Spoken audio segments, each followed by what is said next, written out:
sometimes called the Law. That's Israel's 5-book foundation story.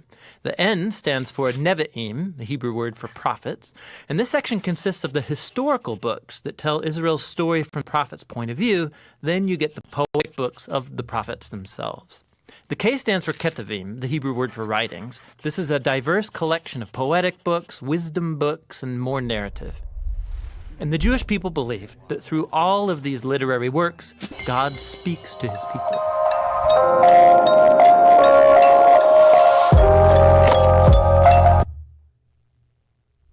All right. We're in week 2 of our sermon series called Stepping Out. Last week we talked about Moses.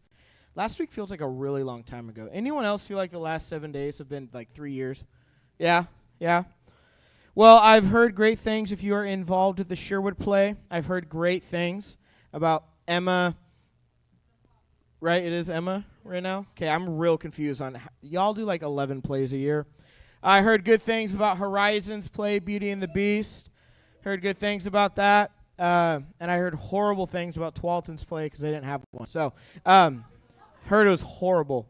Like this last weekend, I heard it was awful. So, okay, we're going to jump right in. We are moving through a lot tonight.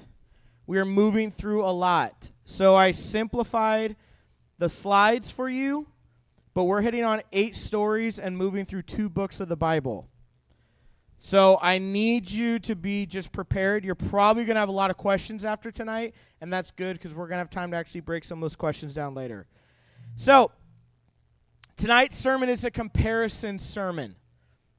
It's a comparison sermon. When we last left, Moses and the Israelites had just left Egypt. Moses had a staff, put it in the Red Sea split, they parted through on dry land, Red Sea swallowed up the Egyptians, and now the Israelites are like, we're out, we've made it, we're free, we're no longer slaves, we're going to move into the land that God has promised to give us, which they call the Promised Land, and we're going to do it. But tonight we're going to look at how the Israelites act 8 different times, and then how God responds. Because you'll see tonight, but we've seen in the entire book of Genesis and half of Exodus, the Israelites are really good at one thing, and that one thing they're really good at is screwing everything up. They are really good at doing the wrong thing. They make the same mistake over and over and over and over again. So we're going to look at how God responds, and tonight, I'm not going to hide how God responds. We're going to hit on the part of God that a lot of people don't like tonight. So again, if you have questions, that's okay. You do not have to be at youth group and have all the answers, because if you do, none of us would be in this room. There'd be no youth pastor. No one would be here. We are okay with questions. Anytime I've had questions, that has caused me to go deeper, and I end up learning more and understanding more. So if you feel questions or if you feel like, man, I don't know if I like that, that's okay. I just want to give that up front. I'm going to pray, and then we're going to jump into our first story for tonight. Lord, I just pray that you'll be with us. I ask that your Spirit will be in this room. God, that you'll meet us here tonight. In your name, amen. Exodus 16 is where our first story begins. The Israelites are now free. They have made it out of Egypt. They are no longer slaves. Life, you think, would be good, but we find them complaining because they're hungry. Now, I've seen some of you when you're hungry, and it's terrifying, okay? I've seen some of you at summer camp, and it never fails. Dinner is always too far away. Breakfast is like too early. Lunch is usually fine. Lunch is usually a good time, but breakfast is too early, and dinner is the worst timing ever. And it never fails. 5:15, and dinner's at 5:30. 5:15 hits, and I have youth students come up to me, and they're like, I don't think you understand. I'm going to drop dead. And I'm like, you'll be fine. And they're like, no, I'm so hungry. And then you throw out some ridiculous statement. Like, I haven't eaten in weeks. You would be dead. I haven't eaten since lunch, and I have a blood sugar that can't go more than 2 hours without food. That's not true, because I just saw you eating popcorn. No, like real sustenance. That's wrong. Like, I just all these ridiculous statements, or it's, I haven't eaten this entire week. I'm like, well, that's your fault for being dumb, not my fault. There's been multiple times. Where are my hangry people at? You get hangry. Some of you are lying by not raising your hand. Come on. Okay? Riley and Zoe did not raise their hand, and this weekend proved the opposite. They're hungry. They're hangry. They're complaining. And actually, the Bible says they grumble, which I think is the actual noise your stomach makes when you are hungry, is like grumble. Like, I think that's the actual noise. But they are hungry, and so God could have done anything. He could have been like, bummer, deal with it. Or, I don't know, go find food. That was something my parents they would always do. I'd be like, oh, I'm hungry. And my dad would be like, man, if only there was a room in the house devoted to food. And I'd be like, oh, I mean, yeah, but the kitchen's so far. And he's like, we're in the kitchen. I'm like, I know, but then I have to make food. And he's like, oh, man, you just have the worst parents. Have any of you, your parents do that? Where you just are like, I just want to complain. Like, let me just complain, and your parents are like, oh, I'm so sorry, you've grown up in the tent. You're like, okay, obviously I get it. But they're complaining. They're just like, just whining. And God sends manna from heaven. How many of you know what manna is? Bread. Just dropping bread from the sky. Y'all, to eat, they would just have to do, that's incredible. Just dropping bread. Okay, do you want to know what I would look like if bread was raining from the sky? A lot bigger than I am now. I can tell you that much. When you go dairy-free, you know what you realize? How much you really love bread. I tell people all the time, I'm dairy-free, yes, and it's annoying, but it's better than being gluten-free. Because when you're dairy-free, you can just eat bread. And then when someone's like, Brogan, that's like your third loaf of bread at Spaghetti Factory, you just go, dairy-free. And even though they're like, that's still not a healthy amount of bread, they're like, but he can't eat the sauce. So like, they're like, that makes sense. I would be so huge. But God drops manna and then sends quail, which is a type of bird, and they have a lot of meat. So he literally is just, it's raining bread and meat, okay, which is amazing. And this was not at a time when the Israelites were like, I'm vegan. Like, you just die then. Bummer. You don't eat. So that didn't really exist during that time, okay?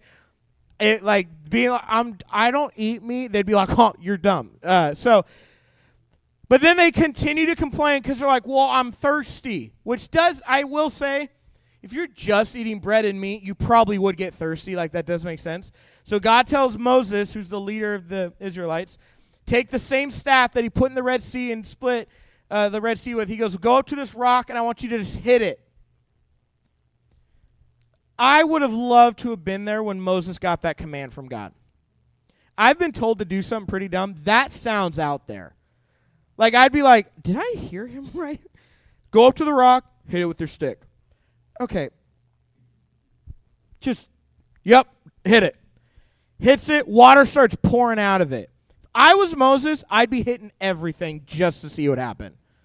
I'd be like, what the, Aaron, come here. Pop! Blood. Okay, so the rock is water. No. But like, he hits it, water just starts coming out of the rock. But here's what's crazy is God shows up and like does more than what they deserved. God could have just been like, go over here and find food. No. Manna rains from heaven. He sends quail, which one theologian and like science guy were doing research, apparently quail are not like native to that part of the world. I don't know. But apparently they weren't. So God sending quail was like sending a zebra to us. We're like, whoa! Like, it just didn't fit. But God sending them, and quail is very high in protein too, I guess. It's super healthy. Although I guess the smell is a little weird. So I'm like, that's probably God being like, you can have meat, but it's going to smell bad. He just shows up, sends them everything they need. Which, again, is something we've seen a lot with God and the Israelites. So our first story is out. You can find that in Exodus 16 through 17, verse 7. Now we're going to jump to our next story, which you can find in Exodus 17, verses 8 through 16. The Amalekites attack the Israelites. Now, this is really poor timing because as soon as they get the water, the next verse they're under attack, which is like awful timing. God's like, here's food. Oh, we just got food and water. And then someone's like, kill them! And you're like, dude, can I eat? Like, they're under attack. God tells Moses, I need you to go on this mountain. I need you to overlook the battle, and you need you to hold your staff and lift your arms. As long as your arms are lifted, the Israelites will have the advantage. But as soon as you put your arms down, they're going to start losing.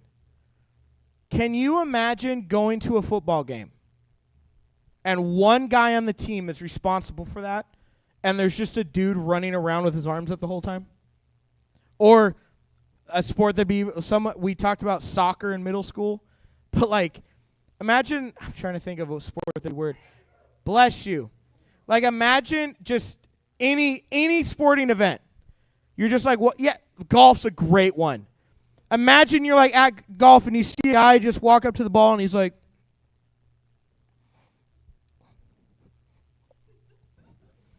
and it's like the greatest shot you've ever seen. You're like, what?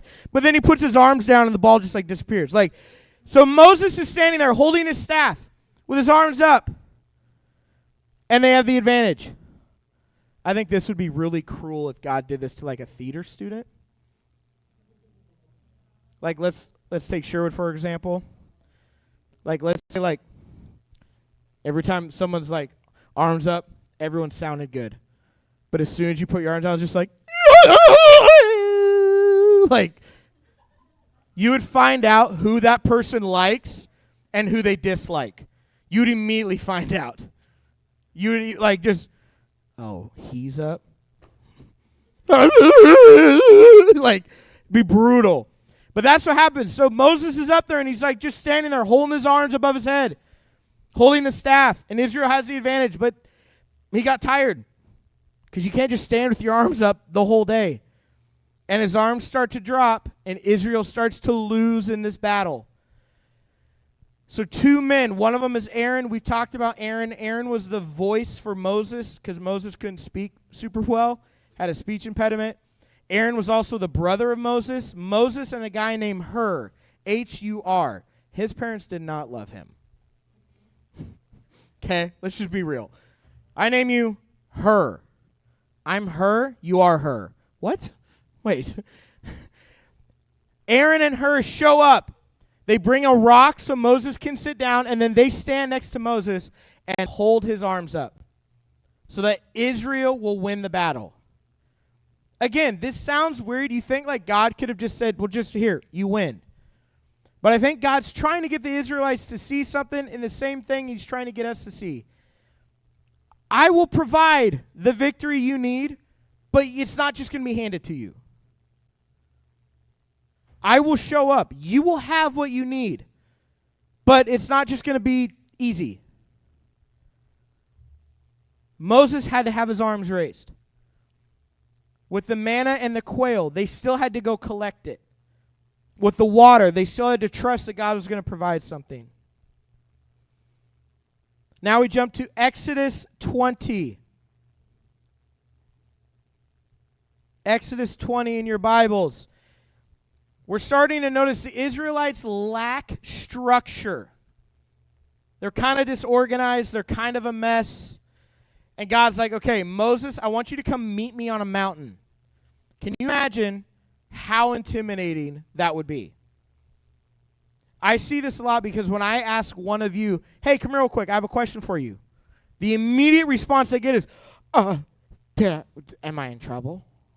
I'm like, no. Like, I have a question for you. Yeah, but are you sure I'm not in trouble? I'm like, yes. It's a simple question. Okay.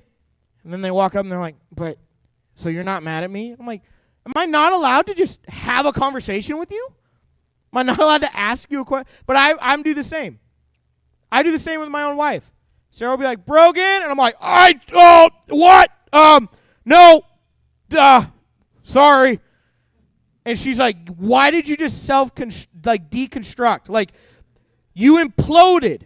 And I was like, what? What's up? And she's like, what do you want to do for dinner? And I'm like, oh, you're not mad at me. She's like, dude, no. I'm like, okay, sorry, mental war. Like, imagine Moses. Like, imagine God's like, hey, I'm going to use Noah as an example. Imagine Noah, one day God's like, I want you to go on this mountain and I'm going to meet you. Noah would be like, what? Noah would be freaking out. Or he'd walk up and be like, what's up, brother? And God would be like, go. Go back down the mountain. Okay? God would be like, what's up? You're done. No, but like Moses, so Moses goes on this mountain. Now I want you to catch, Moses takes a guy named Joshua. You're going to learn a lot about Joshua in a couple weeks. So you're going to see him pop up in the story. But Moses takes Joshua with him up on the mountain. And Moses goes on the mountain. And from Exodus 20 to Exodus 32, Moses is talking with God. Because God sees that the Israelites lack structure and gives Moses, hand writes on a tablet, the 10 Commandments. And is giving him all the structure. And for 12 chapters, we see Moses and God talking, communicating. I think this is so cool. Imagine just like if God just sat down with you at a Starbucks and was like, hey, I've been watching you. I love you way too much to just let you struggle. Let me help you. And God was like, hey, instead of this, try this. Or hey, instead of this, you should do this. Or hey, I think that's a great decision. I think what you're doing is awesome. You know how cool that would be? And Moses did this. Moses got structure from God. God showed up, gave him the 10 Commandments. We probably name a 10 commandment. What's one of the commandments? Yeah. Thou shalt not kill. What's another one? Yeah. Yes. What's another one? Say it again. Don't commit adultery. Yeah. Yes. Yes. Don't steal. Another one. Yeah. Thou shalt not covet. What else? Yeah. Thou shalt not lie. I think that's one of them. Yeah. Yeah. We already said that one, but yes. Yes. What I love is God made them super simple. Sometimes at youth events, I give the rules, and then leaders come up, and they're like, that doesn't really make sense.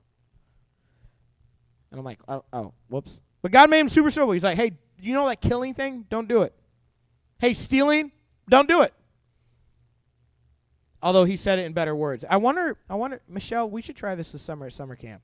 Instead of me saying, please don't do this, just say, thou shalt not purple. I wonder if that would work. Purple's our rule for like, you're not going to summer camp to find a relationship. You're going to summer camp to like have a good time, and when you take pink and you take blue and you combine them, you get purple. Some of you are not getting this. Thou shalt go to bed. How about that one? We should try it. So, not right now. See, it's already not working. Yeah. So that's what happens. That's our third stories. We see Moses communicating with God. Okay. Now we're going to jump ahead. Exodus 32 is where our next story takes place. And this story honestly makes me laugh.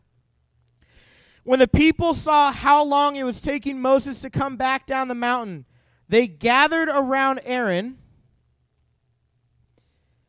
and said, make us gods who can lead us. We don't know what happened to this fellow Moses who brought us here from the land of Egypt. Talk about just no patience. Zero patience. Moses is on a mountain talking with God. It's not like Moses is taking a nap. Like, he's talking with God, and they're like, dude, this dude's been up there for a while. And then they just pretend like they don't even know him. Like, they're like, hey, Aaron, you're in charge. Moses is gone. We don't even know who this Moses guy is who brought us out of Egypt. Like, that whole major thing, we were in slavery for hundreds of years, and this guy that, like, showed up, and, like, the 10 plagues showed up through, and God worked through him, and he brought us out of Egypt. Yeah, we don't know who he is anymore. This is taking too long. We want another God who can lead us. And Aaron had an easy moment here to be like, you're dumb. But no, Aaron's like, all right, bring me all of the gold earrings that you have. And I'm going to melt them down, and we're going to make a golden calf. What's a calf? Baby cow. And we're going to make a golden calf, and we're going to set it up, and you're going to worship that. One of our middle schoolers, I'm going to use this quote. He goes, they're just stupid. I said, they are stupid. And he goes, if I was there, I would boo the calf. And I was like, I love that plan. I just imagine this like middle school boy. All these people are like bowing to this calf, and he's just like, everyone looks, dude, bow. I'm not bowing to the golden calf. That thing's horrible. Like, yeah, I just love that. Like, I love that idea. I'd boo the calf. Not destroy it, just boo it. Like, that's just amazing. But Aaron builds him a golden calf. So while Moses is on the mountain with God, God says, quick, go down the mountain. Your people who you brought from the land of Egypt have corrupted themselves. How quickly they have turned away from the way I commanded them to live. They have melted down gold and made a calf, and they have bowed down and sacrificed to it. They are saying, these are your gods, O Israel, who brought you out of the land of Egypt. They are saying that a cow led them out of Egypt. Are you kidding me? God says, I've seen how stubborn and rebellious these people are. Now leave me alone, so my fierce anger can blaze against them, and I will destroy them. Then I will make you, Moses, into a great nation. Moses says, whoa, hold up. I know you're angry, but remember the promise you made. And then he says, why would you let the Egyptians say that their God failed them? Which is kind of a tough line. Like, that's kind of some bars, but also Moses, like, you're talking with the guy that just threatened to kill a nation. Like, read the room a little bit, you know? Like, God's like, I'm angry. I'm going to get rid of them. Moses is like, but that's dumb? Like, why would, yeah, anyway, keep going. So the Lord changed his mind. So Moses goes down the mountain with the 10 Commandments in his hand. Joshua's halfway down the mountain, and when Joshua heard the noise coming from the Israelites, he said, hey, Moses, it sounds like a war is going on in the camp. Moses said, it's not a shout of victory or wailing of defeat. It's a sound of celebration. So as Moses and Joshua are coming down the mountain, the Israelites are not just bowing down to the calf. They are celebrating now that they finally have a God who's there. They are at the base of the mountain where God himself just showed up, spoke with Moses, and they couldn't be patient enough to wait for Moses to come down the mountain. So they created another God, and now they're not just worshiping it, they're celebrating it. They're so blind to what they're doing and don't care about what they're doing.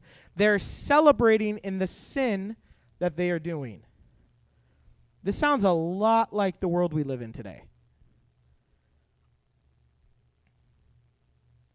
This sounds a lot like what a lot of you are dealing with on a day-to-day basis with people that don't know Jesus. Anybody have anyone in their life that doesn't just make mistakes but brags about the mistakes that they make? I had a roommate that bragged about his body count.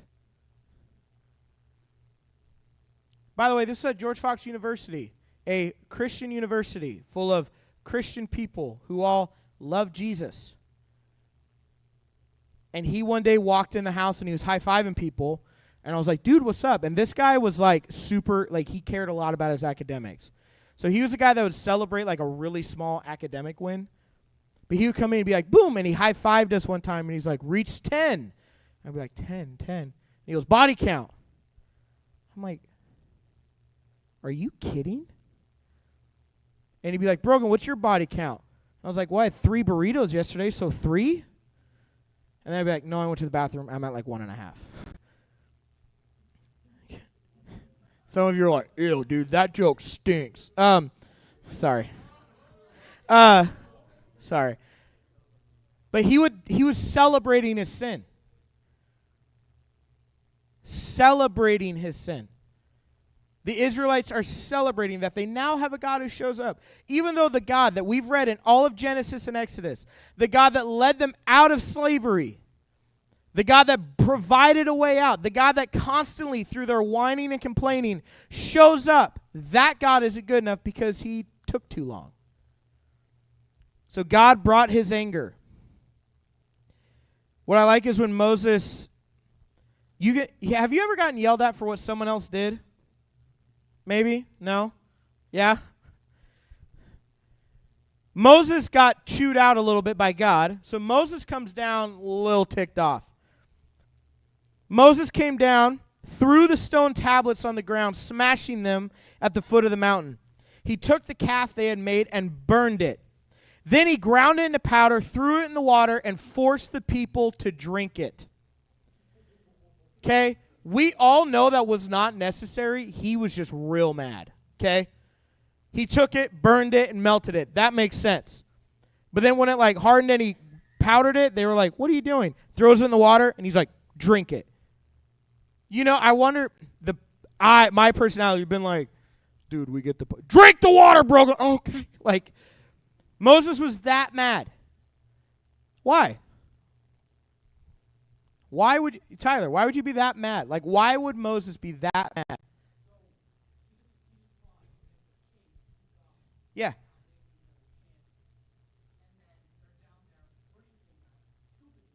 Yeah.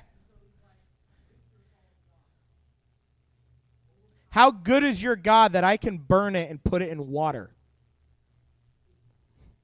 It's like the original Kool-Aid. Okay? But like, hey, you know that really tough God? That's now this? Then Aaron, who is his brother, says, don't get so upset. That's like the friend that you're like having a bad day, and they're like, oh, just be happy. And you're like, oh, thanks. Fixed everything. I was at my grandmother's funeral, okay? Visibly upset. Which, by the way, someone dies, think you are in the right to be a little upset. I'm sitting there in the back, and I don't know why. My family was like, you know what we should do? At her funeral, we're going to all stand at the back, and as people leave, we're going to greet them and just thank them for coming. I'm like, that sounds horrible. But I'm standing there, and people come up, and they're like, don't be sad. Great advice. They're like, hey, just think of the good times. I'm like, why do you think I'm crying? You think I'm sitting here like thinking of when grandma was sick? No, I'm thinking of like the amazing grandma that she was. Or they come up and be like, you know, crying's not going to bring her back. Be like, thank you. Yeah, by the way, you're about to meet her. Like, I'm about to send you there. Like, don't be mad. What do you mean? I was just on a mountain talking with God. You know, the God that saved us, the God that brought us out. Yeah.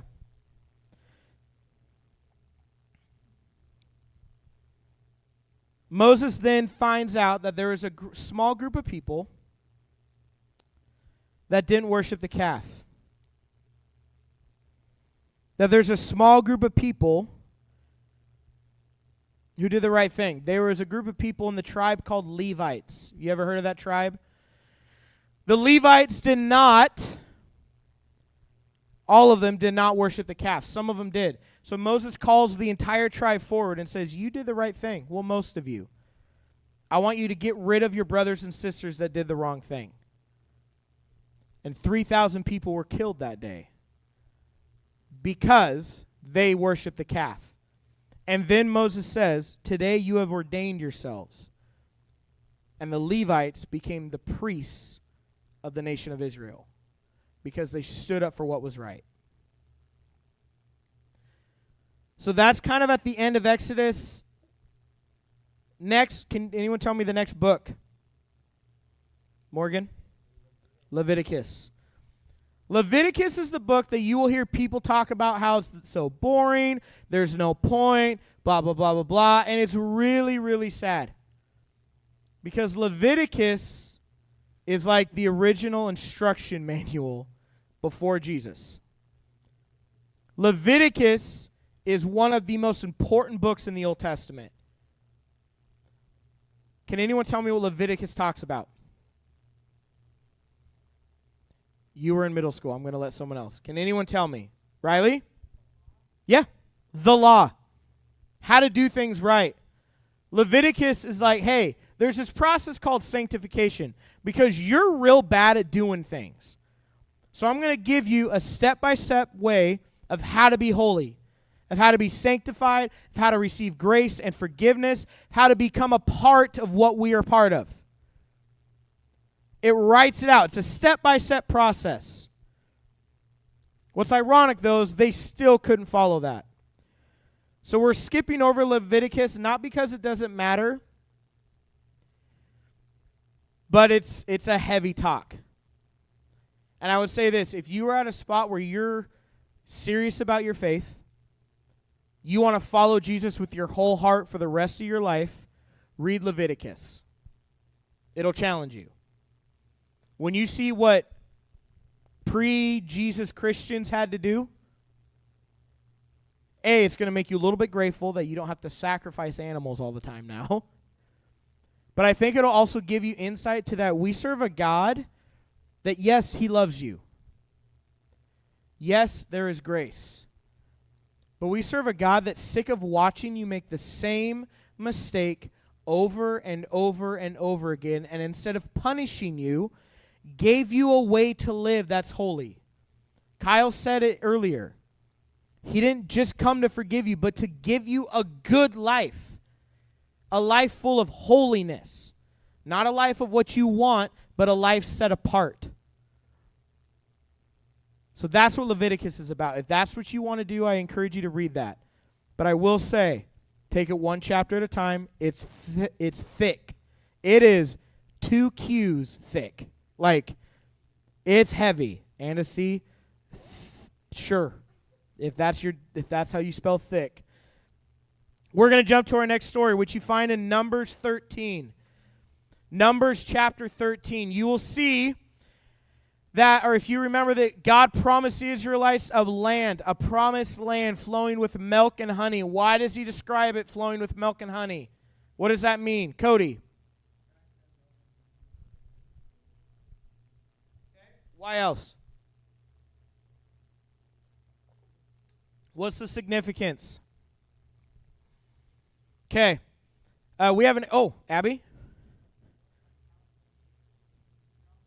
Yeah, that is absolutely part of it. We have a middle schooler in the room who's watching our high school service tonight, and Caleb answered this question really, really well. Would you answer why it's milk and honey? Because there's actual meanings behind it.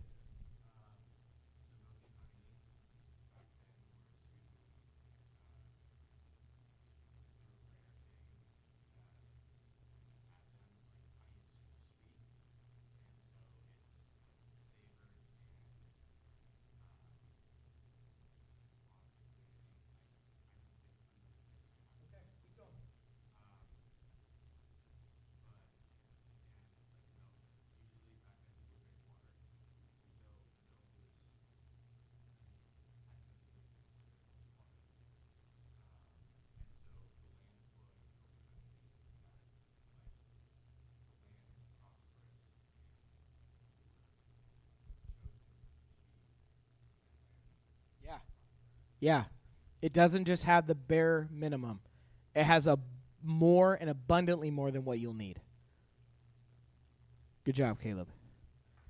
So the promised land, they get to the spot where they see it, and Moses says, okay, we need to send in some people to take a look at what's going on because there's people in the promised land. So Moses sends 12 spies. Why would he send 12 spies?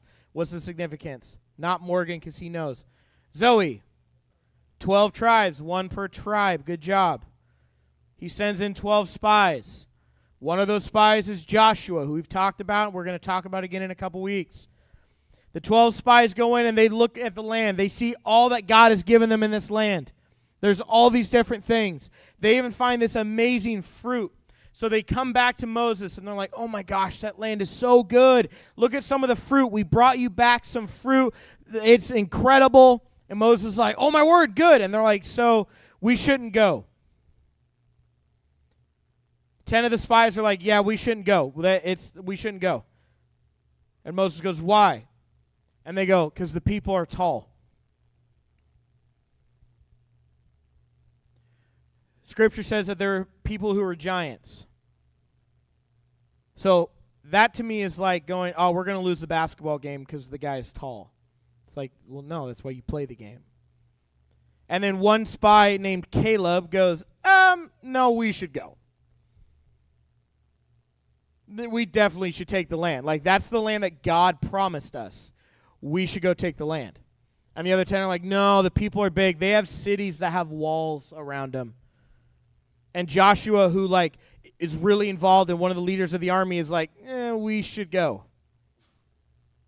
So there's 12 spies. 10 of them say, we're not going.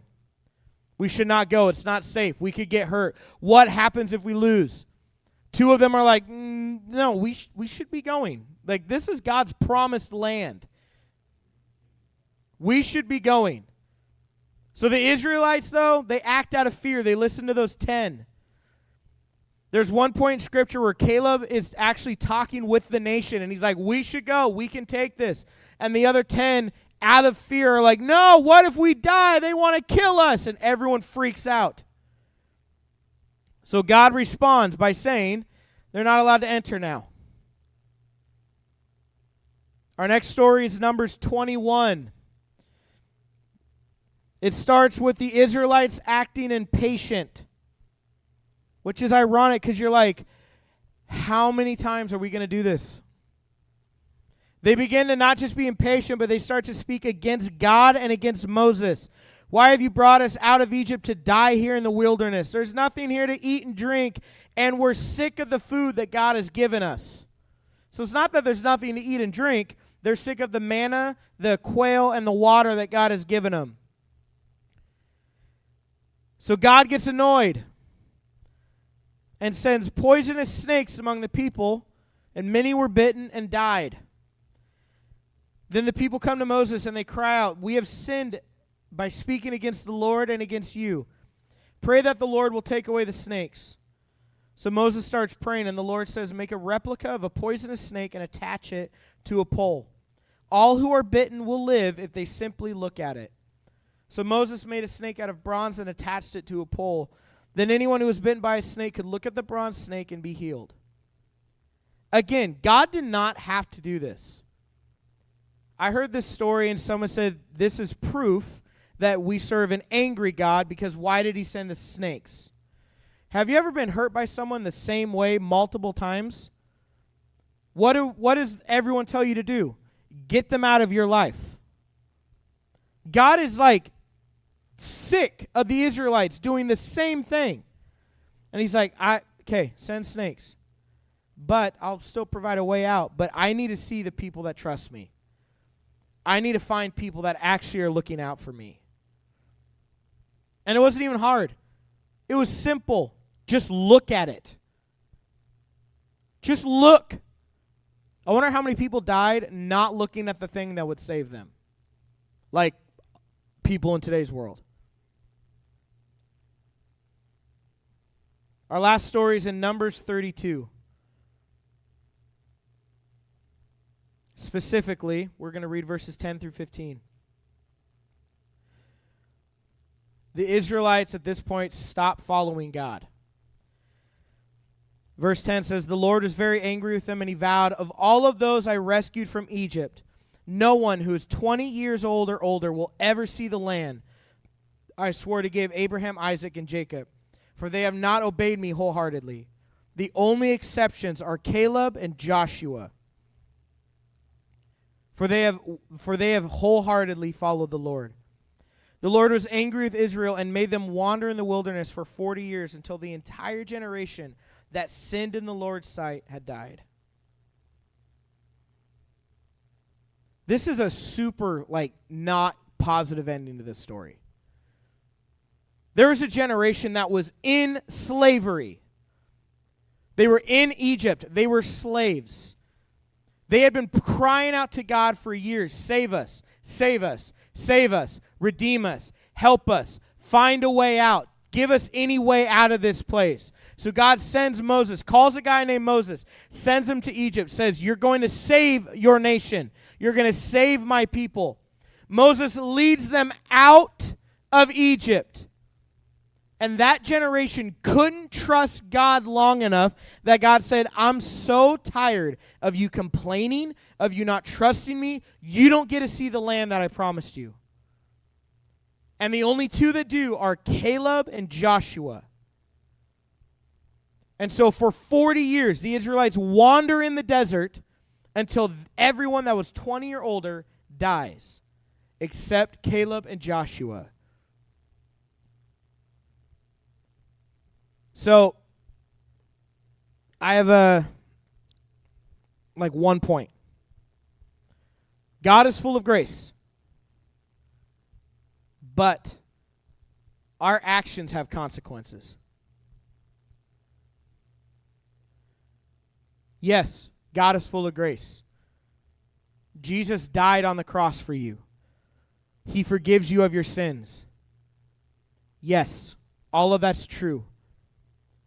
Reading the Old Testament, reading stories like this, doesn't change who Jesus was. But we got to stop focusing just on the part where Jesus says, I love you and here's grace. We got to focus on the part where he says, now stop making those mistakes. We have to focus on the part where Jesus says, I showed up, died for you so that you can live a better way.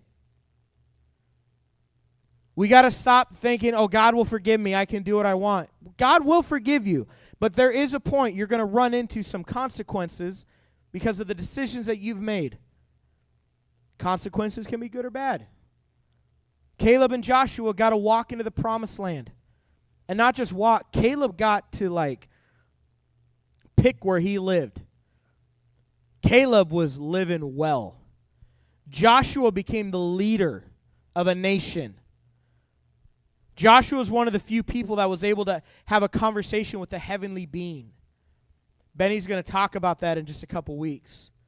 Joshua was an amazing man that stepped into the promised land. But everyone that he knew died because they didn't trust God, because they didn't believe, and they didn't change their ways. What are we doing? Everything we do has an outcome. Everything you do in your life has an outcome. And this message probably sounds overly serious, maybe sounds depressing, but the truth is we serve a God that is patient to a point. And this story is proof. He's called you to do something, and if you don't, he'll wait for someone else to do it. And it's not that God stopped loving Israel when he sent them to wander. He still loved them. He still provided for them. He didn't forget about them. But Moses was supposed to be the one that leads them into Israel. And Moses didn't trust God. Moses never saw the promised land.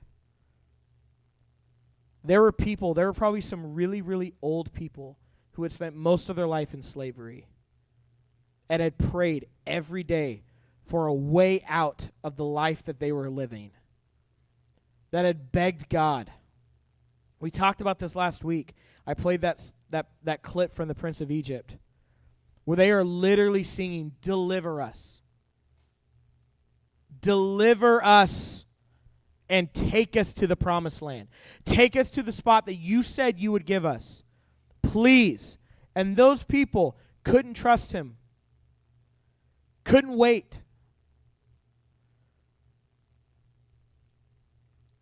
Do you guys have friends that make a big deal of a relationship status?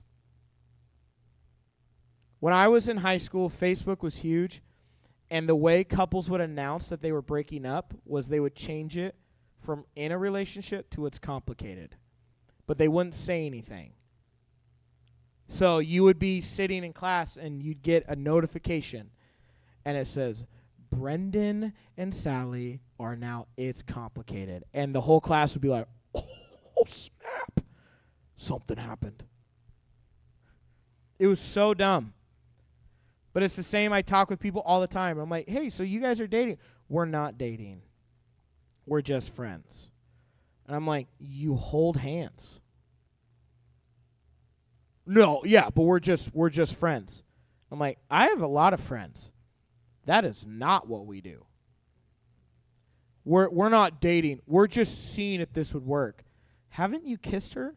Yeah, but that's nothing serious. Yeah, I don't kiss my friend Brandon. Okay? He's my best friend. That dude will go to battle with me. If he puckers up, I'm punching. Okay? If he looks at me and goes, "You've always been a good friend," and puts his arm around my back, we're now fighting. Okay? Okay? Relationship statuses always make me laugh because I'm like, just say what you are. Say what you're acting like. But we make a big deal because we are always trying to define how the relationship's going. That's why people get nervous when I'm like, "Hey, can I ask you a question real quick?" Because I'm an authority figure in your life. And if you have any relationship with me, you want me to be happy with you. It makes sense. Same with me. If Pastor Sam walks up to me and says, "Hey, Brogan, I got a question," I'm like, "Oh, did I do everything right?" That's normal. So how's your relationship status with God? How we doing? We good? Are you and God complicated right now? Are you and God seeing other people right now? Where are you and God at?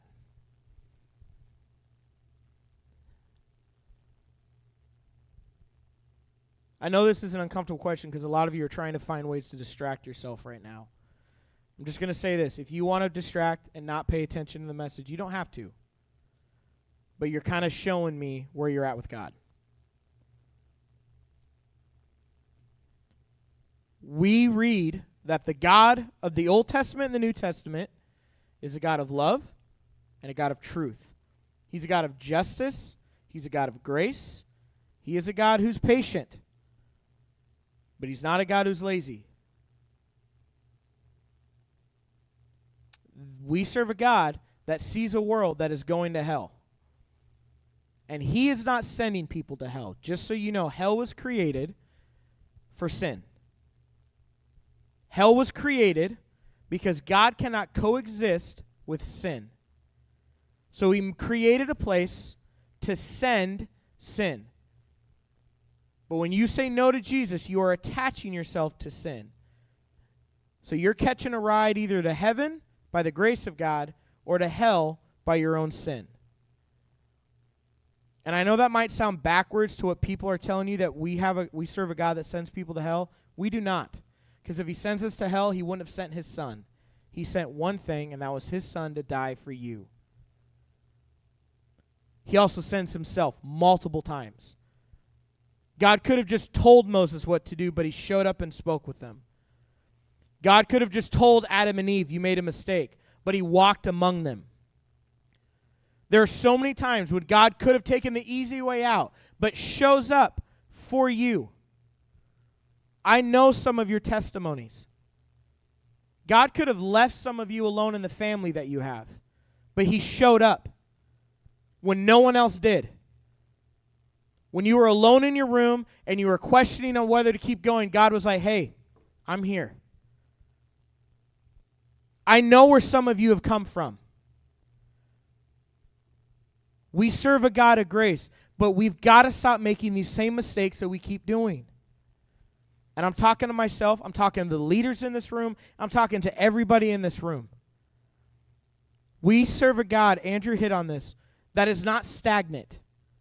You are either growing in your faith or you're losing your faith. Now, you can't be perfect. You can't nail this every day.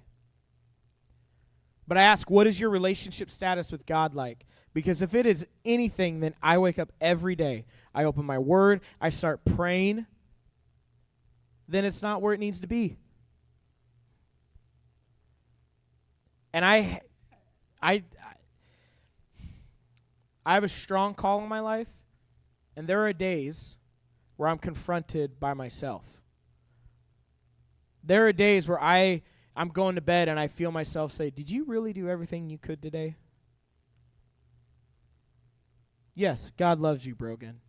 We serve a God of grace, but you kind of checked out today. You kind of let the emotions of everything that you have going on affect how you treated everyone in your life today. So there are nights I'm brushing my teeth and I stop and I walk into our room and I go, Sarah, I'm sorry. I checked out today. I didn't try today. I was rude today. I reacted in a bad way and I apologize. And tomorrow I'm going to be better. She never asked for it. She never said anything. Most of the time she goes, I didn't even notice. But I would hate to see my life go away where I don't take the call that God has put on my life seriously enough and I miss out on what he's got. I would hate to see that. I would hate to become an old man one day and be looking back on my life and go, man, I wonder what would have happened if I had just said yes. I wonder what would have happened if I wouldn't have stepped up. I wonder what would have happened if I stepped into what God called me to do. As I was preparing this message, I started thinking about a lot of you.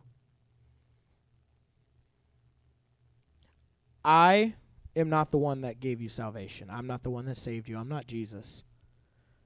But some of you are in this room because of me. And that's not prideful to say that. Some of you are because of Benny. What if Benny that day just said, you know what, I'm good. I'm tired. It'd be super awkward.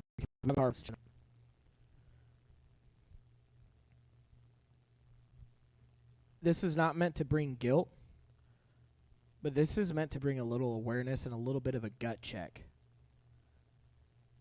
We got to stop checking out. You guys, if you look at the news, the world's not going to be around for a lot longer. I'm not going to get into conspiracy theories. I'm not going to get into end time stuff. I'm not going to be weird and be like, well, this sign means Jesus is showing up tomorrow. No, I don't know when he's showing up. He could show up in 100 years. He could show up in 10 minutes. But if you look around at the world, it ain't good. You have friends. You have family that if Jesus shows up right now, you will not see them again. There are people in your life that if Jesus showed up right now, walked into the back room and said, guess what? It's you and me for the rest of eternity. There are people in your life that you would immediately think of and go, you know what? I could have done something. Not that their salvation is your responsibility, but how you handle them is your responsibility. And wouldn't it be really, really awkward to stand before Jesus one day and he says, well done, good and faithful servant, and you hear the words, but right before you step into heaven, you go, it'd be cool here.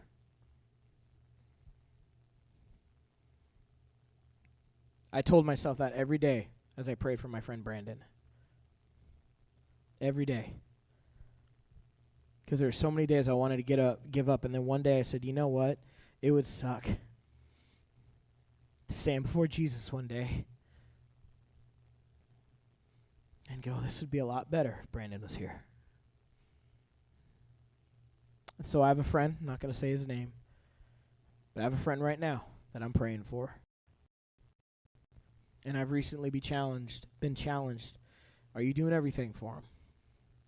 Are you showing up? What's your relationship status like with God? What's your relationship status like? We're going to move into a time of response. And what I want everyone to do is we're going to play some music in the background. I want you to get into, we have